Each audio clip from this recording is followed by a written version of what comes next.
The execution of Order 66 was one of the most dramatic events in galactic history. In mere minutes, the once powerful Jedi Order was on its knees. And only hours after that, the Republic ceased to exist, replaced instead by the Galactic Empire. Order 66 was part of the 150 Clone Contingency Orders, a compilation of orders to be carried out by the Clone Army in the case of various emergencies. These orders could only be activated by the Galactic Senate Security Council or by the Chancellor himself. Through the use of an inhibitor chip, clones were compelled to carry out such orders. If they managed to resist the inhibitor chip's effects and did not follow out such orders, they were to be demoted and subject to execution. As you likely already know, these orders were set up by Palpatine with the goal of using them to eliminate and hunt down the Jedi, specifically by using Order 66 and Order 37, the order we will be discussing today. These clone contingency orders were hidden among a plethora of other mundane orders, designed to deter people from looking too much into them. For example, take Order 5. In the event of the Supreme Commander, Chancellor, being declared unfit to issue orders, as defined in Section 6.2, the Chief of Defense Staff shall assume GAR command and form a strategic cell of senior officers. See page 1173, paragraph 4. Until a successor is appointed or alternatively authority identified.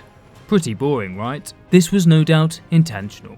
By filling up 150 of the orders with boring and mundane legal jargon, Palpatine deterred prying eyes away from the two orders that really mattered to the Sith Grand Plan.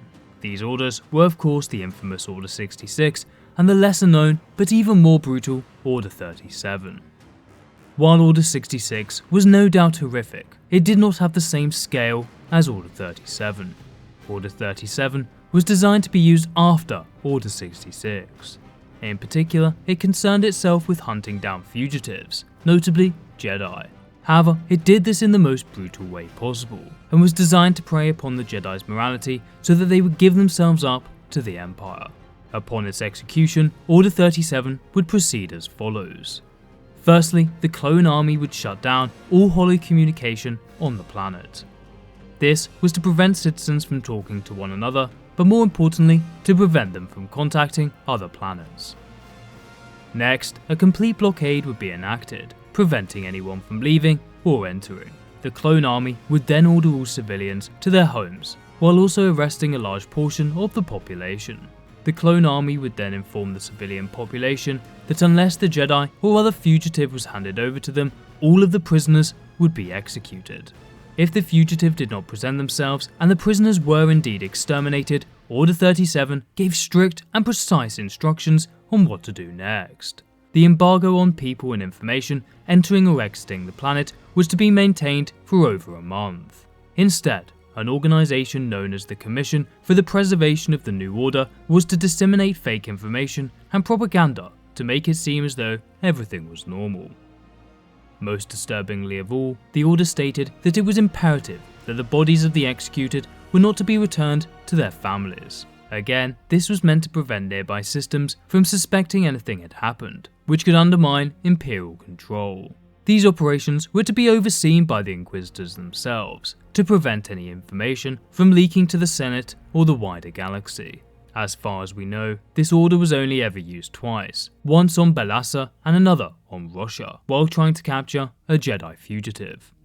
This brutal massacre of civilians was a terrible but effective method of drawing out Jedi. Although rarely employed by the clones themselves, similar tactics were used extensively by the Inquisitors, tactics we will likely see in the upcoming Kenobi series. Order 37 and 66 showcase the brutality of the Empire, as well as how they were very willing to rule through fear. However, it must be noted how Palpatine believed it was imperative that atrocities such as this were not shared with the wider galaxy. While fear would be what Palpatine used to keep the galaxy in check during the later stages of his rule, Palpatine's main source of power during the early days of the Empire was his overwhelming popularity, which you can find out about in this video.